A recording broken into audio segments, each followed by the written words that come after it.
آج 8 ذی-الحجہ ہے اور آج ہم لوگ یہاں پہ مینا کے اندر پہنچے ہیں۔ مینا کی عظمتوں کی انشاءاللہ بات بھی ہوگی، اس کا تذکرہ بھی ہوگا اور اس کے ساتھ-ساتھ انشاءاللہ آپ لوگوں کی کالز کو بھی ہم ساتھ سے شامل کرتے چلے جائیں گے۔ تو ناظرین کرام، آپ ساتھ-ساتھ یہ خوبصورت مناظر جو دیکھ رہے ہیں بیت اللہ شریف کے، آج آپ یہ نوٹ کر رہے ہوں گے کہ بہت کم لوگ آپ کو نظر آ رہے ہیں مطاف کے اندر طواف کرتے ہوئے۔ تو اس کی کیا وجہ ہے کہ اس قدر کم لوگ کیوں نظر آ رہے ہیں، جبکہ یہ حج کا موسم ہے اور حج کے دنوں کے اندر تو بہت زیادہ لوگ ہوا کرتے ہیں؟ تو اس کے کم ہونے کی وجہ یہ ہے، اور بڑے آرام سکون کے ساتھ ماشاءاللہ بندگان خدا بیت اللہ شریف کو مس بھی کر رہے ہیں اور اس سے اپنی عقیدتوں اور محبتوں کا اظہار بھی کر رہے ہیں۔ تو اس کی وجہ یہ ہے کہ چونکہ جو حجاج کرام ہیں وہ مینا کی طرف آ چکے ہیں۔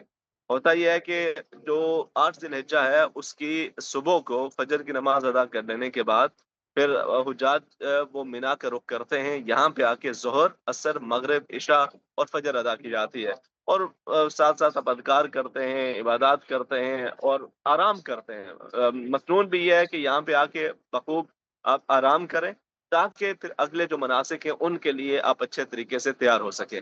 تو وہ سمجھیں کہ یہاں کا ایک آرام بھی ایک عبادت بن جایا کرتا ہے، جو اس نیت سے ہوتا ہے کہ ہم جو اگلے مناسک ہیں ان کو بہتر طریقے سے کر سکیں۔ مولانا صاحب، آپ کو پہلے سب سے پہلے تو آپ کو بہت بہت مبارک ہو حج کی۔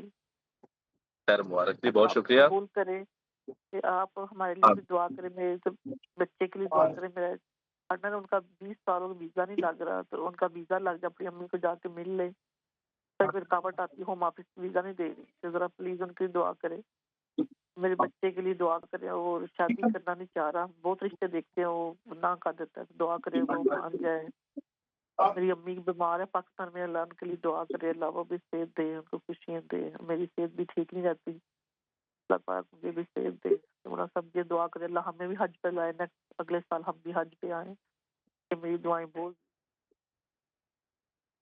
آمین ثم آمین جی، میں بالکل دعا گو ہوں، اللہ رب العزت اپنے فضل و کرم سے آپ کے لیے ہر طرح کی آسانیاں فرمائے، جو بھی آپ کی پریشانیاں تکالیف ہیں اللہ کریم ان کو دور فرمائے۔ آپ اللہ کریم مسبب الاسباب ہے، رب تعالیٰ اپنے فضل و کرم سے آپ کے لیے ہر طرح کی آسانیاں فرمائے۔ ناظرین کرام، ماشاءاللہ یہ خوبصورت ٹرانسمیشن آپ اسلام چینل اردو پہ پورے UK، یورپ، برطانیہ کے اندر ملاحظہ کر رہے ہیں، اور ساتھ ساتھ ماشاءاللہ آپ جو ہے وہ ہماری اس ٹرانسمیشن کا حصہ بن رہے ہیں۔ رب تعالیٰ آپ سب کے لیے ہر طرح کی آسانیاں فرمائے۔ ہم بھی یہاں پہ الحمدللہ یہ مینا کے اندر موجود ہیں، ہمارے یہ GFQ والے دوست ماشاءاللہ جو ہیں یہ بھی ساتھ ساتھ موجود ہیں، اللہ رب العزت ان کو بھی برکتیں عطا فرمائے۔ اور آپ تمام لوگ جو ماشاءاللہ اللہ رب العزت سے اپنی محبتوں کا اظہار کرنے کے لیے اسلام چینل اردو پہ یہ خوبصورت ٹرانسمیشن دیکھ رہے ہیں، رب تعالیٰ آپ کی جملہ نیک تری حاجات کو پورا فرمائے۔